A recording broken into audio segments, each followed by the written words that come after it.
بسم اللہ الرحمن الرحیم۔ السلام علیکم ویورز، میں ہوں حیدر حیات خان۔ آج کے اس ویڈیو میں دو تین بہت امپورٹنٹ چیزیں جو آپ کے ساتھ ڈسکس کریں گے۔ پہلے تو یہ کہ کل پاکستان کی تاریخ کا بڑا اہم دن تھا،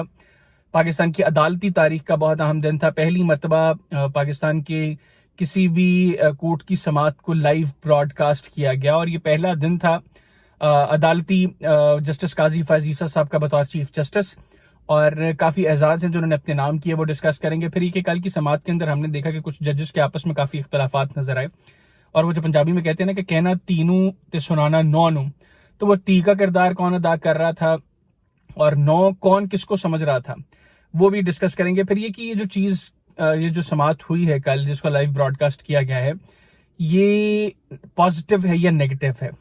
تو آغاز ہم اسی پوائنٹ سے کرتے ہیں کہ کیا یہ سماعت پازیٹیو ہے یا نیگیٹو ہے، مطلب اس طریقے سے براڈ کاسٹ کیا جانا۔ تو میں ذاتی طور پر سمجھتا ہوں کہ پاکستان کے لوگ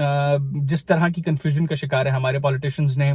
جس طرح کنفیوز کیا ہوا ہے ہماری پبلک کو، تو اس طرح کی سماعتیں اگر ہوں گی، انفیکٹ اگر پولیٹیکل پارٹیز سے ایسوسیٹڈ جو لوگ ہیں، جو پولیٹیشنز ہیں، ان کی سماعتیں بھی جب اس طرح لائیو براڈ کاسٹ کی جائیں گی تو اس سے اور کافی چیزیں کلیئر ہو جائیں گی۔ تو میرا خیال ہے کہ بہت سے لوگوں نے اس کو پازیٹیولی لیا ہے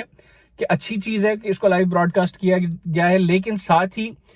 سوشل میڈیا کے اوپر ہم یہ دیکھ رہے تھے کہ بہت سے لوگوں کا یہ خیال ہے کہ جو پولیٹیکل پارٹیز کے لوگ ہیں، جو پولیٹیشنز ہیں، ان سے ریلیٹڈ جو کیسز ہیں ان کو بھی لائیو براڈ کاسٹ کیا جانا چاہیے، تاکہ پتہ چلے کہ یہ لوگ پبلک میں آ کے جو باتیں کرتے ہیں، جو میڈیا پر آ کے بریفنگز دیتے ہیں، اور کورٹ کے اندر جو سٹیٹمنٹس دیتے ہیں، اس میں کوئی فرق ہے یا نہیں۔ کیونکہ ہماری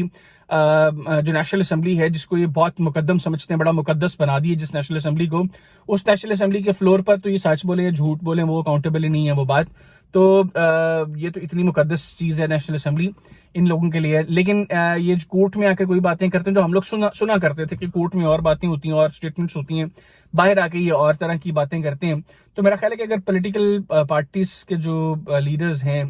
ان کے کیسز بھی لائیو براڈ کاسٹ ہوں گے، ضروری نہیں ہے کہ پاکستان کے تمام چینلز ان کو لائیو براڈ کاسٹ کریں، اور اس کے لیے پی ٹی وی بھی سارا دن اسی کے اوپر لگاتے ہیں۔ میرا خیال ہے کہ اس کے لیے سپریم کورٹ کو چاہیے کہ اب تو کوئی مشکل کام نہیں ہے، سپریم کورٹ اس کو آن لائن کرے، ایک یوٹیوب چینل بنائے۔ انفیکٹ سپریم کورٹ کو اس کی اچھی خاصی انکم بھی ہو جائے گی۔ سپریم کورٹ ایک یوٹیوب پہ چینل کریٹ کرے، یا پیمرا سپریم کورٹ کو ایک چینل جو ہے اس کا لائسنس دے، اور اس چینل کے اوپر آپ جو سارے دن کی کاروائی ہیں اس کو لائیو براڈ کاسٹ کرتے جائیں مختلف جگہوں پر۔ تو ایک تو یہ چیز ہو سکتی ہے، اور میرا خیال ہے کہ اگر یہ چیز ہوگی تو پاکستان کے لوگوں کی کنفیوژنز جو ہیں وہ کافی حد تک کلیئر ہو جائیں گی۔ اور میرا خیال ہے کہ بہت سے پاکستانی یہ چاہتے بھی ہیں کہ پولیٹیکل پارٹیز کے جو لیڈرز ہیں ان کی جو بھی ان کے کیسز ہیں، ان کے مقدمات ہیں، ان کو لائیو براڈ کاسٹ کیے جانا چاہیے۔ دوسری چیز یہ ہے کہ کل کی جو سماعت ہے اس میں جسٹس قاضی فائز عیسیٰ صاحب نے کیا ایسا نیا کیا ہے جو پہلے کے چیف جسٹس صاحبان نے نہیں کیا۔ ایک تو یہ کہ قاضی صاحب نے اپنے چیف جسٹس بننے کے پہلے دن ہی فل کورٹ جو ہے وہ تشکیل دیا، اور فل کورٹ نے سماعت کی۔ میرا خیال ہے کہ پاکستان کی تاریخ میں کسی چیف جسٹس نے اپنی عدالتی جو ان کا tenure as chief justice start ہوا تو پہلے دن ہی ایسا کوئی کام نہیں کیا۔ سیکنڈلی قاضی صاحب نے ایک یہ اعزاز تو پاکستان کی تاریخ میں پہلی مرتبہ ہوا کہ کسی بھی کورٹ کی کاروائی کو براہ راست نشر کیا گیا ہے، تو یہ قاضی صاحب کے پاس ایک اور بڑا اعزاز ہے، اور اس کو بہت سے لوگ پازیٹیولی لے رہے ہیں۔ انفیکٹ موسٹلی لوگ اس کو پازیٹیولی لے رہے ہیں، لیکن کل کچھ ایسا بھی ہوا ہے جس سے لوگوں کے کچھ خدشات میں اضافہ ہوا ہے کہ کیا ہماری جوڈیشری آپس میں ایک پیج پر ہے، کیا ہمارے ججز ایک سوچ اور اپروچ کے ساتھ چلتے ہیں۔ ایک سوچ اور اپروچ کا مقصد یہ نہیں ہے کہ وہ کسی ایک سائیڈ کی جو ہے وہ اس کو تھوڑا سا سافٹ کارنر اس کے لیے رکھتے ہوں۔ مسئلہ یہ ہے کہ کل ہمیں جوڈیشری کے اندر ایک تھوڑی سی ڈویژن، تھوڑی سی تو نہیں خیر ٹھیک ٹھاک ڈویژن نظر آئی، اور لگا یہ کہ قاضی فائز عیسیٰ صاحب ان کا اس طرح کنٹرول نہیں تھا اپنے ساتھی ججز کے اوپر۔ ایک تو یہ کہ جو جتنے بھی ججز ہیں ان میں چیف جسٹس جو ہیں وہ اس لیے تھوڑے سے ان کی امپورٹنس زیادہ ہوتی ہے کیونکہ ان سب ججز کے چیف ہیں وہ، ادروائز تمام کے پاس باقی فیصلوں کے حوالے سے اختیارات تقریباً ایک جیسے ہوتے ہیں اگر میں غلط نہیں ہوں۔ تو کل ہم نے دیکھا کہ وہ جو میں نے آغاز میں بھی کہا کہ کہنا تینوں تو سنانا نو نو، کل ہمیں کچھ ایسی چیزیں نظر آئیں۔ ایک تو کہ چیف جسٹس بار بار کہتے رہے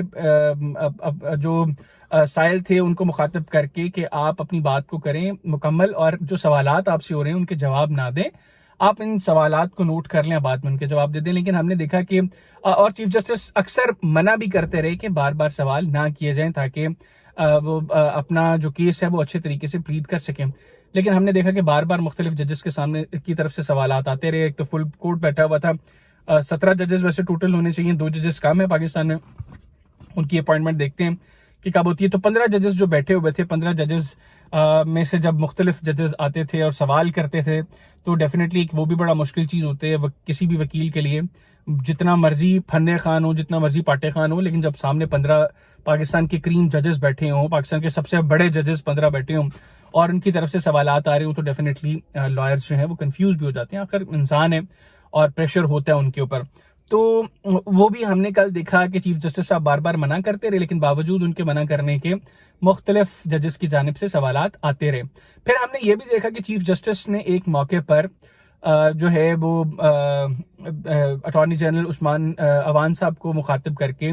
کچھ باتیں کہیں، کچھ کمنٹ پاس کیے، جس کا جواب پھر جسٹس منیب اختر نے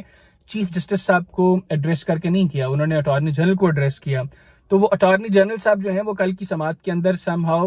ایک بیٹی کا کردار ادا کر رہے تھے، اور مختلف ججز جو ہیں وہ بیٹی کو مخاطب کر کے بہوؤں کو سنا رہے تھے، اور ججز کے لیے جو دوسرے ججز ہیں جو ان کے سوچ سے مطابقت نہیں رکھتے، وہ ان کے لیے بہو جو ہے وہ کل بہو بنے ہوئے تھے. تو ہم نے دیکھا کہ خاص طور پر جسٹس منیب اختر اور چیف جسٹس قاضی فیض عیسیٰ صاحب، ان دونوں کے درمیان جو ہے وہ کچھ شاید تھوڑے سے معاملات ایسے تھے جن میں یہ کچھ اختلافات ہمیں نظر آئے. مطلب یہ اپیرنٹلی مجھے تو ایٹ لیسٹ نظر آئے، کیونکہ کل میں کافی دیر اس سماعت کو دیکھتا رہا. انفیکٹ موسٹلی کچھ تھوڑے منٹس ہی ہوں گے جو میں نے یہ سماعت نہیں سنی ہوگی یا نہیں دیکھی ہوگی. تو زیادہ تر سماعت کا حصہ جو ہے وہ میری نظروں سے گزرا. تو اس میں میری اسیسمنٹ یہ تھی جو میں نے آپ کے ساتھ شیئر کی کہ مجھے لگا کہ تھوڑا سا کوئی کانفلکٹ ہے. تیسرا یہ کہ جسٹس قاضی فیض عیسیٰ صاحب نے پبلکلی تو چلیں اس کو بڑا پازیٹیولی لیا گیا ہے، لیکن شاید ساتھی ججز اس سے کوئی خاصے خوش نہیں ہیں. اور کل کی سماعت کے بعد لگ نہیں رہا تھا کہ جو جسٹس قاضی فیض عیسیٰ صاحب کا ایک امیج بیٹھا ہوا، ایک تو بہت پازیٹیو نظر آئے کل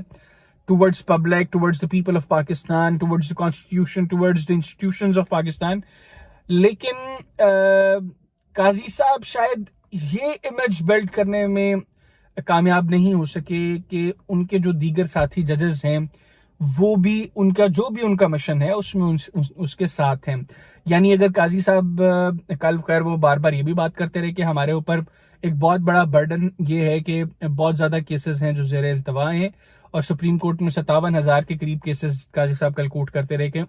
وہ زیر التوا ہیں. اور یہ بہت بڑا چیلنج ہے پاکستان کی جوڈیشری کے لیے، پاکستان کی اعلیٰ عدلیہ کے لیے، کہ ان کو کسی طریقے سے کم کیا جائے. تو اب کل جو سماعت ہوئی ہے اس میں جو میں نے انالیسس کیا وہ آپ کے ساتھ شیئر کیا. آپ اپنا فیڈ بیک ہمیں ضرور دیجیے گا. آپ کی نظر سے بھی سماعت گزری ہوگی تو آپ کی نظر سے کچھ پوائنٹس ایسے گزرے ہوں جو آپ سمجھتے ہیں کہ کل کی سماعت میں کے حوالے سے بہت امپورٹنٹ تھے، وہ اپنے پوائنٹس ہمارے ساتھ کمنٹ سیکشن میں ضرور شیئر کریے گا. اور آپ کیا سمجھتے ہیں کہ کیا اس طرح کی کیسز کی سماعت